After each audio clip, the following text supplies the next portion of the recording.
Hi friends, ಪ್ರಧಾನಿ ಮೋದಿಯ ಹೊಸ cabinet ಹೇಗಿದೆ? ಇದರಲ್ಲಿ ಯಾರ್ಯಾರಿದ್ದಾರೆ? ಯಾವ ಸಮುದಾಯಕ್ಕೆ ಎಷ್ಟು ಸ್ಥಾನ ಸಿಕ್ಕಿದೆ? ಯಾವ ರಾಜ್ಯದ ಸಚಿವರು ಎಷ್ಟಿದ್ದಾರೆ? ಕರ್ನಾಟಕದ ಯಾರ್ಯಾರಿಗೆ ಕ್ಯಾಬಿನೆಟ್ನಲ್ಲಿ ಸಚಿವ ಸ್ಥಾನ ಸಿಕ್ಕಿದೆ? ಹೊಸ ಸಚಿವರ ಆಸ್ತಿ ಎಷ್ಟು? ಓದಿರೋದು ಎಷ್ಟು? ಎಲ್ಲವನ್ನು ಈ ವಿಡಿಯೋದಲ್ಲಿ ಹೇಳ್ತೀವಿ. ಅದಕ್ಕೂ ಮುನ್ನ ನೀವಿನ್ನೂ ನಮ್ಮ ಚಾನಲ್ಗೆ ಸಬ್ಸ್ಕ್ರೈಬ್ ಆಗಿಲ್ಲ ಅಂದ್ರೆ ಈ ಕೂಡಲೇ ಆಗಿ ಪಕ್ಕದ ಗಂಟೆ ಗುರುತಿನ ಮೇಲೆ ಕ್ಲಿಕ್ ಮಾಡಿ. ಪ್ರಧಾನಿ ಮೋದಿ ಜೊತೆಗೆ 30 ಮಂದಿ ಕ್ಯಾಬಿನೆಟ್ ದರ್ಜೆಯ ಸಚಿವರಾಗಿ ಪ್ರಮಾಣ ವಚನ ಸ್ವೀಕರಿಸಿದ್ದಾರೆ. ಇನ್ನುಳಿದಂತೆ 5 ಸ್ವತಂತ್ರ ಖಾತೆಗಳನ್ನು ನೀಡಲಾಗಿದ್ದು 36 ರಾಜ್ಯ ಖಾತೆ ಸಚಿವರು ಕೂಡ ಪ್ರಮಾಣ ವಚನ ಸ್ವೀಕರಿಸಿದ್ದಾರೆ. ಈ ವಿಡಿಯೋದಲ್ಲಿ ಮೋದಿ ಟೀಮ್ ಎಂದು ಪರಿಗಣಿಸಲ್ಪಡೋ ಕ್ಯಾಬಿನೆಟ್ ಸಚಿವರ ಬಗ್ಗೆ ತಿಳಿದುಕೊಳ್ಳೋಣ. ನರೇಂದ್ರ ಮೋದಿ 3ನೇ ಬಾರಿಗೆ ದೇಶದ ಪ್ರಧಾನಿಯಾಗಿ ಪ್ರಮಾಣ ವಚನ ಸ್ವೀಕರಿಸಿದ್ದಾರೆ. ಉತ್ತರ ಪ್ರದೇಶದ ವಾರಣಾಸಿ ಕ್ಷೇತ್ರದಿಂದ ಗೆದ್ದಿರೋ ಇವರು ಮೋದ್ಗಾಂಚಿ ಟೇಲಿ ಸಮುದಾಯಕ್ಕೆ ಸೇರಿದ್ದಾರೆ. ಇವರು ಪೊಲಿಟಿಕಲ್ ಸೈನ್ಸ್ ನಲ್ಲಿ MA ಶಿಕ್ಷಣ ಪಡೆದಿದ್ದಾರೆ. ಬಿಜೆಪಿ ನಾಯಕರಾದ ಇವರ ಹತ್ರ 3 ಕೋಟಿ 2 ಲಕ್ಷ ರೂಪಾಯಿ ಮೌಲ್ಯದ ಆಸ್ತಿ ಇದೆ. ರಾಜನಾಥ್ ಸಿಂಗ್ ಮೋದಿ ಅವರ 3ನೇ ಕ್ಯಾಬಿನೆಟ್ ನಲ್ಲೂ ಸ್ಥಾನ ಪಡ್ಕೊಂಡಿದ್ದಾರೆ. ಇವರು ಉತ್ತರ ಪ್ರದೇಶದ ಲಖನೌ ಕ್ಷೇತ್ರದ ಸಂಸದರಾಗಿದ್ದಾರೆ. ಕ್ಷತ್ರಿಯ ಸಮುದಾಯಕ್ಕೆ ಸೇರಿದ್ದು MSc ಶಿಕ್ಷಣ ಪಡೆದಿದ್ದಾರೆ. ಬಿಜೆಪಿ ನಾಯಕರಾದ ಇವರ ಹತ್ರ 7 ಕೋಟಿ 36 ಲಕ್ಷ ರೂಪಾಯಿ ಮೌಲ್ಯದ ಆಸ್ತಿ ಇದೆ. ಅಮಿತ್ ಶಾ ಗುಜರಾತ್ನ ಗಾಂಧಿನಗರದಿಂದ ಗೆದ್ದ ಅಮಿತ್ ಶಾ ಬನಿಯಾ ಸಮುದಾಯಕ್ಕೆ ಸೇರಿದ್ದಾರೆ. BSc ಶಿಕ್ಷಣ ಪಡೆದಿರೋ ಇವರು ಬಿಜೆಪಿ ನಾಯಕರಾಗಿದ್ದಾರೆ. ಅಂದಹಾಗೆ ಇವರ ಬಳಿ 65 ಕೋಟಿ 67 ಲಕ್ಷ ರೂಪಾಯಿ ಮೌಲ್ಯದ ಆಸ್ತಿ ಇದೆ. ನಿತಿನ್ ಜೈರಾಮ್ ಗಡ್ಕರಿ ಮಹಾರಾಷ್ಟ್ರದ ನಾಗ್ಪುರ ಕ್ಷೇತ್ರದ ಸಂಸದರಾಗಿರೋ ಇವರು ಮರಾಠಿ ಬ್ರಾಹ್ಮಣ ಸಮುದಾಯಕ್ಕೆ ಸೇರಿದ್ದಾರೆ. ಅದೇ ರೀತಿ MCom LLB ಜೊತೆಗೆ ಡಿಪ್ಲೊಮಾ ಶಿಕ್ಷಣ ಪಡೆದಿದ್ದಾರೆ. ಬಿಜೆಪಿ ನಾಯಕರಾದ ಗಡ್ಕರಿ 28 ಕೋಟಿ ರೂಪಾಯಿ ಮೌಲ್ಯದ ಆಸ್ತಿ ಹೊಂದಿದ್ದಾರೆ. JP ನಡ್ಡಾ ಗುಜರಾತ್ನಿಂದ ರಾಜ್ಯಸಭೆಗೆ ಆಯ್ಕೆ ಆಗಿರೋ ಇವರಿಗೆ ಈ ಸಲ ಸಂಪುಟದಲ್ಲಿ ಜಾಗ ಸಿಕ್ಕಿದೆ. ಬ್ರಾಹ್ಮಣ ಸಮುದಾಯಕ್ಕೆ ಸೇರಿದ ಇವರು BA LLB ಶಿಕ್ಷಣ ಪಡೆದಿದ್ದಾರೆ.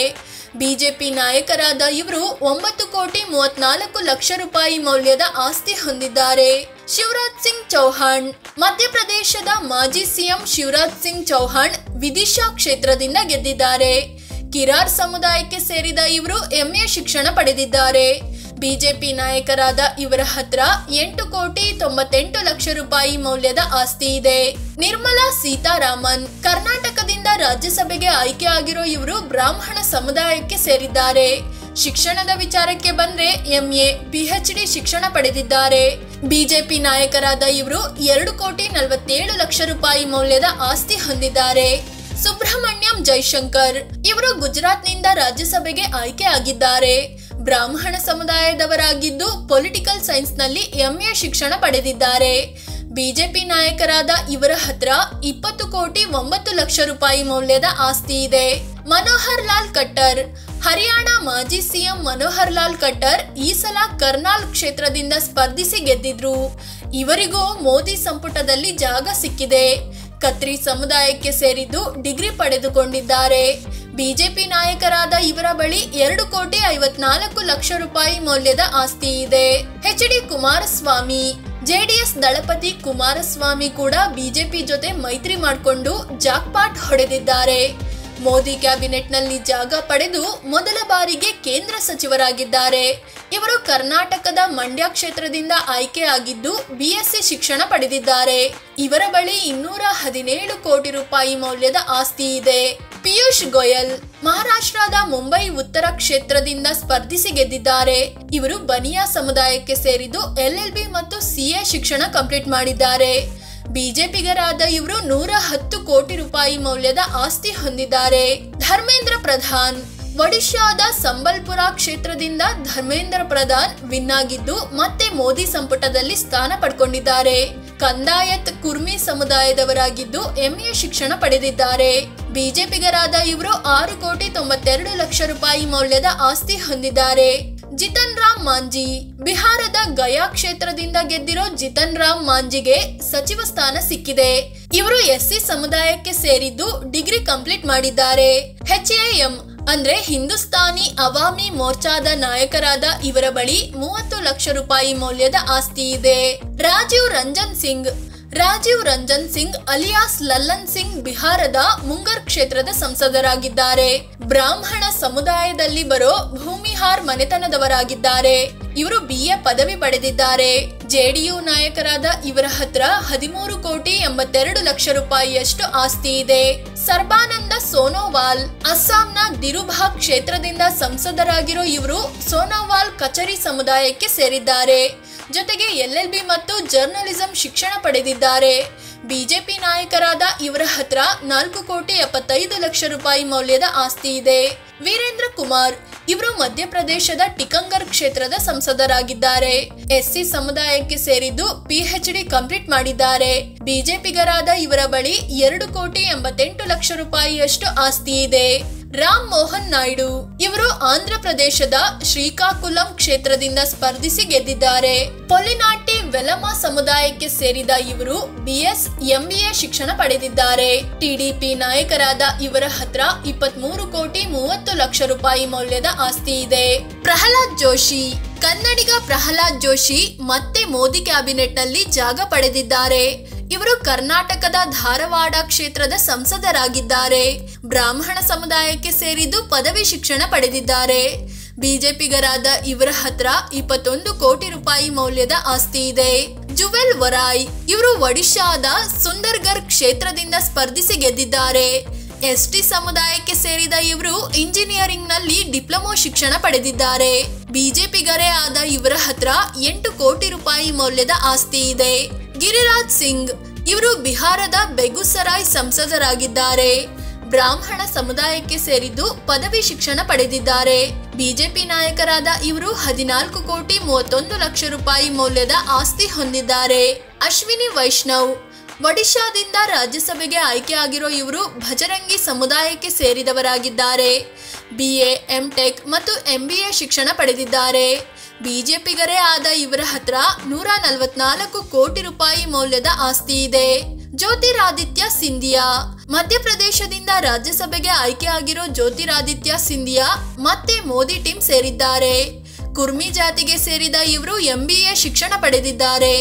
ಬಿಜೆಪಿಗರಾದ ಇವರ ಬಳಿ 424 ಕೋಟಿ ರೂಪಾಯಿ ಮೌಲ್ಯದ ಆಸ್ತಿ ಇದೆ. ಗಜೇಂದ್ರ ಸಿಂಗ್ ಶೆಖಾವತ್ ಇವರು ರಾಜಸ್ಥಾನದ ಜೋಧ್ಪುರ ಕ್ಷೇತ್ರದ ಸಂಸದರಾಗಿದ್ದಾರೆ. ರಜಪೂತ ಸಮುದಾಯಕ್ಕೆ ಸೇರಿದ್ದು MA MPhil ಶಿಕ್ಷಣ ಪಡೆದಿದ್ದಾರೆ. ಬಿಜೆಪಿಗೆ ಸೇರಿದ ಇವರ ಬಳಿ 19 ಕೋಟಿ 30 ಲಕ್ಷ ರೂಪಾಯಿ ಮೌಲ್ಯದ ಆಸ್ತಿ ಇದೆ. ಭೂಪೇಂದರ್ ಯಾದವ್ ರಾಜಸ್ಥಾನದಿಂದ ರಾಜ್ಯಸಭೆಗೆ ಆಯ್ಕೆಯಾಗಿರೋ ಇವರು ಯಾದವ ಸಮುದಾಯಕ್ಕೆ ಸೇರಿದ್ದಾರೆ. ಭೂಪೇಂದ್ರ ಯಾದವ್ ಪದವಿ ಶಿಕ್ಷಣ ಪಡೆದಿದ್ದು ಬಿಜೆಪಿ ನಾಯಕರಾಗಿದ್ದಾರೆ. ಇವರ ಹತ್ರ 1 ಕೋಟಿ 21 ಲಕ್ಷ ರೂಪಾಯಿಯಷ್ಟು ಆಸ್ತಿ ಇದೆ. ಅನ್ನಪೂರ್ಣಾ ದೇವಿ ಇವರು ಜಾರ್ಖಂಡ್ನ ಕೊಡರ್ಮಾ ಕ್ಷೇತ್ರದಿಂದ ಗೆದ್ದು ಲೋಕಸಭೆ ಮೆಟ್ಟಿಲು ಹತ್ತಿದ್ರು. ಯಾದವ ಸಮುದಾಯಕ್ಕೆ ಸೇರಿದ್ದು PG ಶಿಕ್ಷಣ ಪಡೆದಿದ್ದಾರೆ. ಬಿಜೆಪಿ ನಾಯಕಿಯಾದ ಇವರ ಬಳಿ 9 ಕೋಟಿ 76 ಲಕ್ಷ ರೂಪಾಯಿ ಮೌಲ್ಯದ ಆಸ್ತಿ ಇದೆ. ಕಿರಣ್ ರಿಜಿಜು ಅರುಣಾಚಲ ಪ್ರದೇಶದ ಅರುಣಾಚಲ ಪಶ್ಚಿಮ ಕ್ಷೇತ್ರದ ಸಂಸದರಾಗಿರೋ ಇವರು ನೈಶಿ ಬುಡಕಟ್ಟು ಸಮುದಾಯಕ್ಕೆ ಸೇರಿದ್ದು BA LLB ಶಿಕ್ಷಣ ಪಡೆದಿದ್ದಾರೆ. ಬಿಜೆಪಿಗರಾದ ಇವರ ಹತ್ರ 1 ಕೋಟಿ 52 ಲಕ್ಷ ರೂಪಾಯಿ ಮೌಲ್ಯದ ಆಸ್ತಿ ಇದೆ. ಹರ್ದೀಪ್ ಸಿಂಗ್ ಪುರಿ ಉತ್ತರ ಪ್ರದೇಶದಿಂದ ರಾಜ್ಯಸಭೆಗೆ ಆಯ್ಕೆಯಾದ ಇವರಿಗೆ ಕ್ಯಾಬಿನೆಟ್ ಸಚಿವ ಸ್ಥಾನ ಸಿಕ್ಕಿದೆ. ಇವರು ಕತ್ರಿ ಸಮುದಾಯಕ್ಕೆ ಸೇರಿದ್ದು PG ಶಿಕ್ಷಣ ಕಂಪ್ಲೀಟ್ ಮಾಡಿದ್ದಾರೆ. ಬಿಜೆಪಿಗರಾದ ಇವರ ಬಳಿ 22 ಕೋಟಿ 47 ಲಕ್ಷ ರೂಪಾಯಿ ಮೌಲ್ಯದ ಆಸ್ತಿ ಇದೆ. ಮನ್ಸುಖ್ ಮಾಂಡವಿಯಾ ಗುಜರಾತ್ನ ಪೋರ್ಬಂದರ್ನಲ್ಲಿ ಗೆದ್ದ ಇವರಿಗೆ ಮತ್ತೆ ಸಚಿವ ಸ್ಥಾನ ಸಿಕ್ಕಿದೆ. ಕುರ್ಮಿ ಸಮುದಾಯಕ್ಕೆ ಸೇರಿರೋ ಇವರು MA PhD ಶಿಕ್ಷಣ ಕಂಪ್ಲೀಟ್ ಮಾಡಿದ್ದಾರೆ. ಬಿಜೆಪಿಗರಾದ ಇವರ ಹತ್ರ 7 ಕೋಟಿ 95 ಲಕ್ಷ ರೂಪಾಯಿ ಮೌಲ್ಯದ ಆಸ್ತಿ ಇದೆ. G ಕಿಶನ್ ರೆಡ್ಡಿ ತೆಲಂಗಾಣದ ಸಿಕಂದರಾಬಾದ್ ಕ್ಷೇತ್ರದ ಸಂಸದರಾಗಿರೋ ಇವರು ರೆಡ್ಡಿ ಸಮುದಾಯಕ್ಕೆ ಸೇರಿದವರಾಗಿದ್ದಾರೆ. ಶಿಕ್ಷಣದ ವಿಚಾರಕ್ಕೆ ಬಂದ್ರೆ ಡಿಪ್ಲೊಮಾ ಕಂಪ್ಲೀಟ್ ಮಾಡಿದ್ದಾರೆ. ಬಿಜೆಪಿಗರಾದ ಇವರ ಹತ್ರ 19 ಕೋಟಿ ರೂಪಾಯಿ ಮೌಲ್ಯದ ಆಸ್ತಿ ಇದೆ. ಚಿರಾಗ್ ಪಾಸ್ವಾನ್ ಲೋಕ ಜನಶಕ್ತಿ ಪಕ್ಷದ ಇವರು ಬಿಹಾರದ ಹಾಜಿಪುರ್ ಕ್ಷೇತ್ರದ ಸಂಸದರಾಗಿದ್ದಾರೆ. ಎಸ್ಸಿ ಸಮುದಾಯಕ್ಕೆ ಸೇರಿದ್ದು ಪಿಯುಸಿ ಶಿಕ್ಷಣ ಪಡೆದಿದ್ದಾರೆ. ಬಿಟೆಕ್ ಓದೋಕೆ ಹೋದರಾದ್ರೂ ಕಂಪ್ಲೀಟ್ ಮಾಡ್ಲಿಲ್ಲ. ಇವರ ಹತ್ರ 2,68,00,000 ರೂಪಾಯಿ ಮೌಲ್ಯದ ಆಸ್ತಿ ಇದೆ. ಸಿಆರ್ ಪಾಟೀಲ್. ಬಿಜೆಪಿಗ ಸಿಆರ್ ಪಾಟೀಲ್ ಗುಜರಾತ್ನ ನವಾಸ್ರಿ ಕ್ಷೇತ್ರದಿಂದ ಗೆದ್ದಿದ್ದಾರೆ. ಪಾಟೀದಾರ್ ಸಮುದಾಯಕ್ಕೆ ಸೇರಿದ ಇವರು ಟರ್ನಲ್ ಕೋರ್ಸ್ ಕಂಪ್ಲೀಟ್ ಮಾಡಿದ್ದಾರೆ. ಬಿಜೆಪಿಗರಾದ ಇವರ ಬಳಿ 39,49,00,000 ರೂಪಾಯಿ ಮೌಲ್ಯದ ಆಸ್ತಿ ಇದೆ. ಯಾವ ರಾಜ್ಯಕ್ಕೆ ಎಷ್ಟು ಸ್ಥಾನ? ಕ್ಯಾಬಿನೆಟ್ನಲ್ಲಿ ಮೋದಿ ಸೇರಿ 21 ಜನ ಇದ್ದಾರೆ. ಅವರಲ್ಲಿ ಗುಜರಾತ್ನ 6 ಮಂದಿ ಇದ್ದಾರೆ. ಅದೇ ರೀತಿ ಕರ್ನಾಟಕದಿಂದ 3 ಕ್ಯಾಬಿನೆಟ್ನಲ್ಲಿ ಜಾಗ ಸಿಕ್ಕಿದೆ. ಉಳಿದಂತೆ ಶೋಭಾ ಕರಂದ್ಲಾಜೆ ಮತ್ತು ವಿ ಸೋಮಣ್ಣಗೆ ರಾಜ್ಯ ಖಾತೆ ಸಿಕ್ಕಿದೆ. ಇನ್ನು ಮಧ್ಯಪ್ರದೇಶ, ಒಡಿಶಾ ಮತ್ತು ಬಿಹಾರದ ತಲಾ 3 ಜಾಗ ಸಿಕ್ಕಿದೆ. ಉತ್ತರ ಪ್ರದೇಶ, ಮಹಾರಾಷ್ಟ್ರ, ರಾಜಸ್ಥಾನದ ತಲಾ 2 ಕ್ಯಾಬಿನೆಟ್ ಸೇರಿದ್ದಾರೆ. ಇನ್ನುಳಿದಂತೆ ಹರಿಯಾಣ, ಅಸ್ಸಾಂ, ಆಂಧ್ರ ಪ್ರದೇಶ, ಜಾರ್ಖಂಡ್, ಅರುಣಾಚಲ ಪ್ರದೇಶ, ತೆಲಂಗಾಣ, ಬಿಹಾರದ ತಲಾ ಒಬ್ಬೊಬ್ಬರಿಗೆ ಕ್ಯಾಬಿನೆಟ್ ದರ್ಜೆಯ ಸಚಿವ ಸ್ಥಾನ ಸಿಕ್ಕಿದೆ. ಯಾವ ಸಮುದಾಯಕ್ಕೆ ಎಷ್ಟು ಸ್ಥಾನ? ಮೋದಿ ಕ್ಯಾಬಿನೆಟ್ನಲ್ಲಿ ಈ ಸಲ ಬ್ರಾಹ್ಮಣ ಸಮುದಾಯಕ್ಕೆ ಹೆಚ್ಚು ಅಂದ್ರೆ 7 ಸ್ಥಾನಗಳನ್ನು ನೀಡಲಾಗಿದೆ. ಇನ್ನುಳಿದಂತೆ ಎಸ್ಸಿಗೆ 3 ಸ್ಥಾನ, ಬನಿಯಾ, ಕುರ್ಮಿ, ಯಾದವ ಸಮುದಾಯಕ್ಕೆ ತಲಾ 2 ಸ್ಥಾನ ಸಿಕ್ಕಿದೆ.